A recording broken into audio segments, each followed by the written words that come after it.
Hi everyone, welcome to the Whiteleyverse with me, Connor Whiteley, for another daily short story.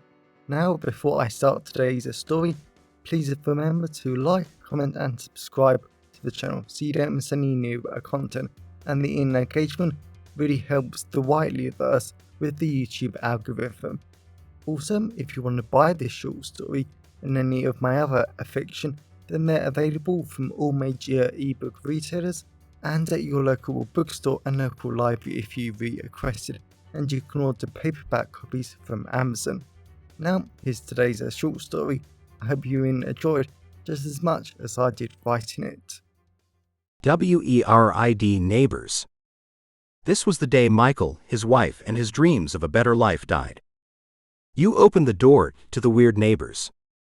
Michael Harper just hugged his beautiful wife Suzanne in her stunning white dress. Her long blonde hair flowed over his face and her smooth skin made him smile. He shrugged. The sweet floral hints of her homemade perfume were a little too strong for his liking, as was the chemical taste of lemons on his tongue, but he loved her.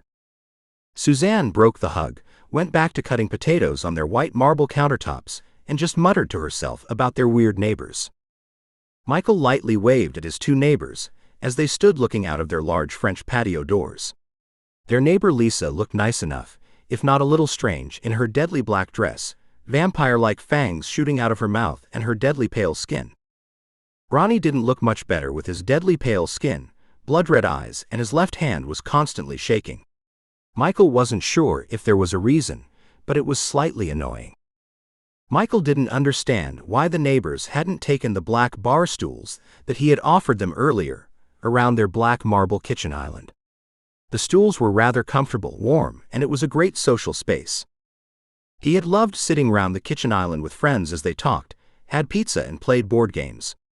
It had to be the best feature of the kitchen. It was even better than the smart fridge that broke and dropped chipped ice onto floor more often than not, but it was always a nice flashy piece of tech to show new guests.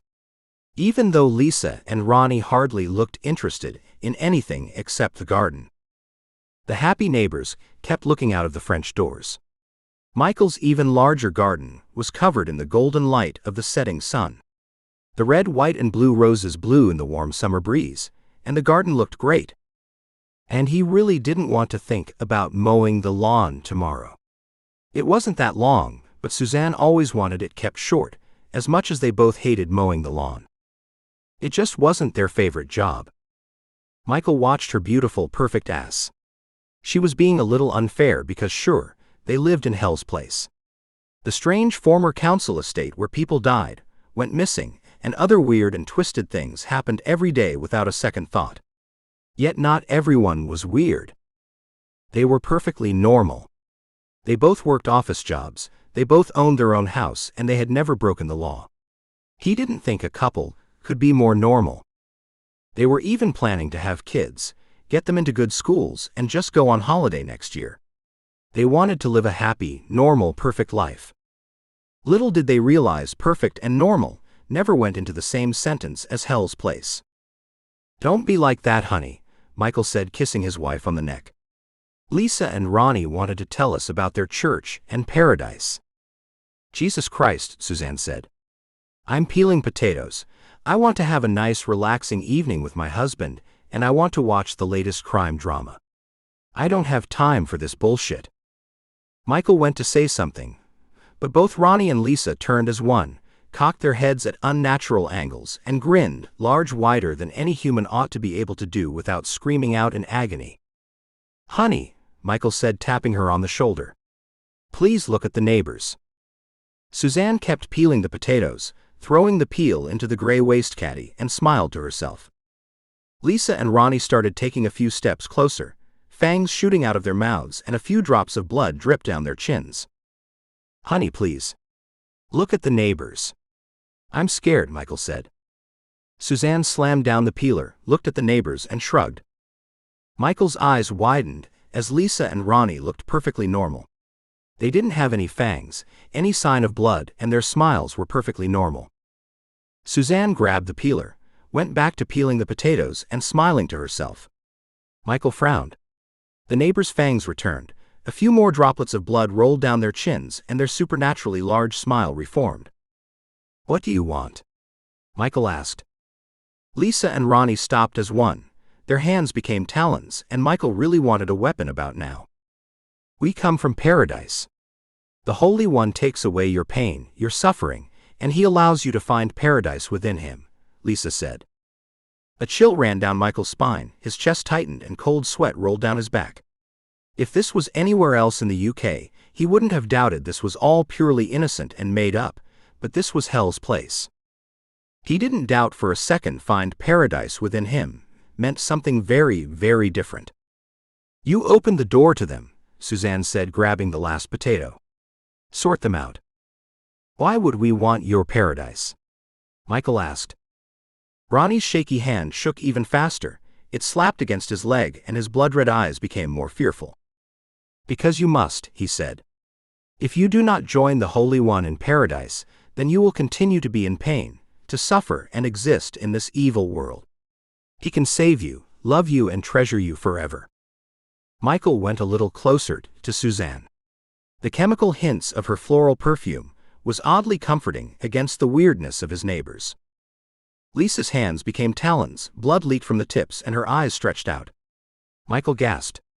Suzanne still wasn't reacting, moving, and she was just cutting her potatoes. "What if the Holy One can save your wife?" Ronnie asked. Michael looked at Suzanne.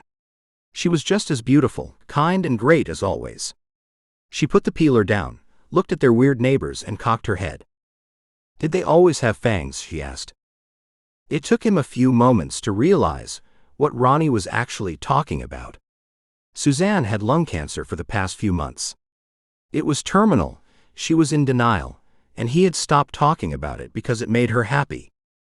They were just enjoying being together, making a difference in their teaching jobs, and being in love. Suzanne filled the saucepan full of potatoes with water. Michael bit his lower lip. What if someone could save her? He had ignored it for so long, but he didn't want to lose her. She was the woman he loved, the woman he treasured, and the kids at their special educational needs school loved her too. Suzanne couldn't die. He didn't want to go through the pain, the suffering, and the hell of living without her. What if the Holy One could save them both? "What do we have to do to live in paradise?" Michael asked. "Are you seriously listening to this rubbish?" Suzanne asked. "Yes," Michael said. "If it means living with you, loving you and protecting you from your cancer, I will happily listen to this over and over." "I don't have cancer." "Yes, you do. The doctor said so. I've seen the scans and I felt the damn tumors." Suzanne dropped the saucepan in the sink. She moaned in frustration and she didn't even pick it back up again. Michael went over to her, hugged her from behind and kissed her softly. "I understand this is hard for you, and you wanted to just ignore it for as long as possible. At first, I agreed because I thought it was best for you, but you're only getting worse. You can't even walk up the stairs without struggling to breathe," Michael said.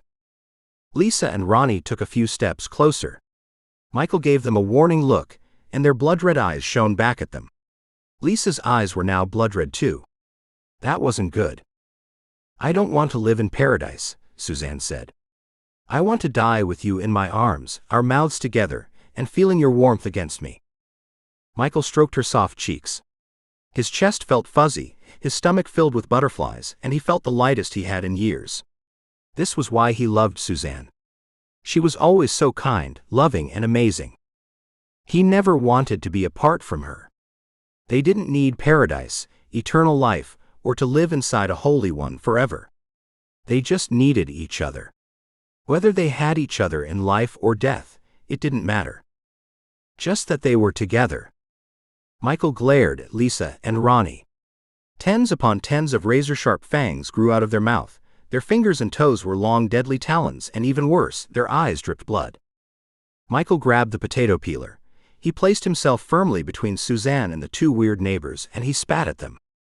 "We don't want your paradise. Your Holy One can go to hell and you can die yourselves," Michael said. Lisa zoomed towards him. Michael swung the peeler. Lisa tackled Suzanne to the ground. Michael spun. Ronnie flew at him. Michael saw his right arm drop to the ground. He just stared at Ronnie. He was so quick. His talons were so sharp. Ronnie devoured Michael's right arm in a single mouthful. Pure agony shot into his body. He tried to move his arm and he inspected the contracting muscles, but his arm was really gone. The realization slammed into him like bullets. Pure numbness radiated across his body, and he sank to his knees in shock. Ronnie zoomed past him again. Michael watched his other arm fall off with supernatural precision. He gasped in shock. Lisa laughed. She chomped on Suzanne's legs. The awful sound of crunching bone, slashing teeth, and Suzanne's screams echoed round the kitchen. Michael leant forward to hold the beautiful woman he loved in his arms, but he couldn't. His arms were devoured, his blood gushed out of the wounds and collapsed to the ground. Suzanne fell against him. Michael tried to reach her lips, but without their limbs, he couldn't position themselves correctly. Lisa gripped him by the throat. "Don't worry, mortals. When we get back, the Holy One will devour me and Ronnie, and because you're inside us, he'll eat you too, so the four of us can always be together, inside the Holy One. We can be together in paradise," Ronnie said. Lisa chomped into Suzanne's stomach. Michael screamed out in defiance, and within a moment, the beautiful woman he loved was dead, devoured, and vanished without a trace. Pure numbness filled him. He wasn't angry, in agony, or sad. He was just cold, numb, and he was starting to realize the true horror of Hell's Place. And as Ronnie devoured him, Michael wished he had never opened the door, never let his weird neighbors in, and never told Suzanne just how much he adored her. That was the biggest regret of all. Welcome back everyone, it's me again, Connor Whiteley. So I really hope that you enjoyed today's story, because I flat out love writing, creating stories and sharing them with you. If you really enjoyed today's story, then please remember to like, comment and subscribe to the channel so you don't miss any new content, and the engagement really helps the Whiteleyverse with the YouTube algorithms. And if you want to buy this short story or any of my other fiction, then they're available from all major ebook retailers, and you can get them from your local library if you requested, and you can order the paperback copies from Amazon, your local bookstore or local library if you request it. Lastly, if you want to support the channel on a one-off basis, then you can now buy me a coffee at buymeacoffee.com/Connor Whiteley. Also, if you know anyone who would enjoy today's story, then please share it with them. I'm always really grateful when you wonderful people help spread the word about the channel. So, thanks for watching the Whiteleyverse, and I'll see you again soon. Have a great day, everyone.